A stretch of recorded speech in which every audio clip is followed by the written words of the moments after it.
Hi, it's Ruby G from Truth in Neurons. Today I want to discuss the intersection of justice, perception, and trauma from a psychological forensic analysis perspective. Research in forensic psychology shows that people construct mental frameworks that provide coherence and boundaries to otherwise incomprehensible violence. So Bryan Kohberger's appearance, clean cut, polite, and well-dressed, creates what forensic literature terms appearance behavior incongruity. So this is a phenomenon where there's a disconnect between the person's presentation, pretty clean presentation that he has, and suited up in court, and their alleged actions. So it creates a cognitive tension. This often leads to one of two responses, either heightened suspicion, so you have this like almost psychopathic mask of sanity response, or it can lead to increased skepticism about guilt.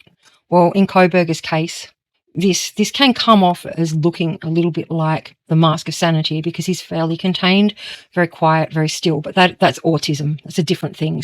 Autism and psychopathy share superficial behavioural traits in high-functioning males, including reduced eye contact, flat affect, and atypical facial expressions. However, the underlying causes differ significantly. In autism, these behaviours stem from neurodevelopmental differences in processing social information, not lack of empathy. The key distinction is that autistic individuals typically possess intact affective empathy. In other words, that they feel others' emotions, sometimes very deeply. So they feel emotions despite struggling with cognitive empathy, understanding, which means, in other words, understanding people's perspectives. They often care deeply about others, but express it differently and generally maintain strong moral principles. Psychopathy, conversely, involves fundamental deficits in effective empathy and moral reasoning, with social manipulation being intentional rather than resulting from social confusion. So that is another thing that people will be looking at. And, I think it's important that people keep an open mind at this stage. I tend to go more with this increased skepticism about his guilt. I don't believe that he's guilty. At this stage, there's not enough evidence to show that. But in any case, each to their own. So also, I want to look at victimology and secondary trauma. So moving forward for the victims and families, the psychological investment that they have in this narrative of this sole perpetrator, this sort of Ted Bundy kind of view on it all, it represents a form of trauma response. So their focus on the accused demonstrates what trauma specialists call narrative anchoring. So they're attaching to a specific explanation to avoid the psychological freefall from uncertainty, which is pretty understandable. And this serves several psychological functions. It provides attributional clarity. So it's like knowing precisely who to blame is really what that's saying. So, and it also establishes boundaries about the trauma. So containing to one perpetrator.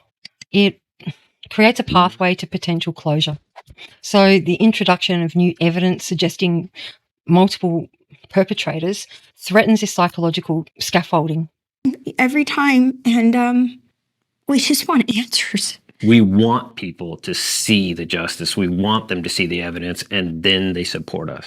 The last thing that we've talked about is we don't want to get to a convicted and he's on death row, and then we have to deal with these clowns that are going to say he's forever innocent because of some stupid particular thing that was hidden from the public. Let it out. Let it all out. I know how strong this case is. This case is rock solid. This thing's a home run. And that was just part of what the Goncalves family had to say ahead of the upcoming hearing. From a neuropsychological perspective, this disruption activates threat response systems in the brain, particularly in the amygdala and prefrontal cortex areas responsible for threat assessment and emotional regulation. The cognitive dissonance experienced when potentially new evidence contradicts established beliefs, operates at both conscious and unconscious levels. Currently, research in forensic neuropsychology suggests that this dissonance is not merely intellectual but psychological, affects stress hormones and neural pathways associated with certainty and security. It's extremely debasing, destabilizing.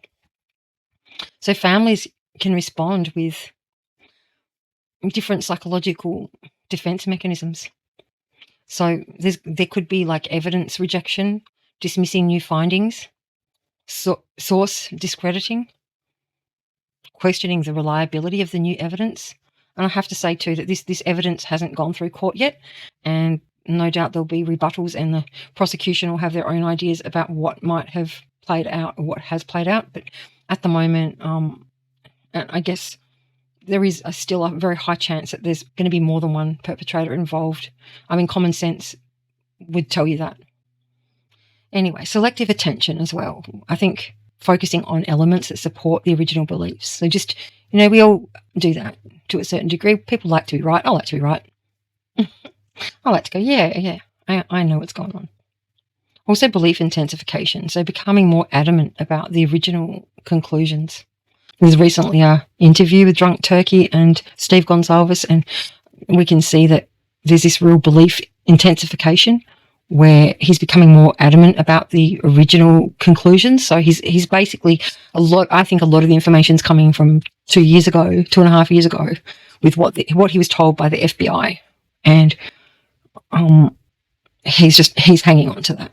There is that cognitive dissonance. There's that inflexibility.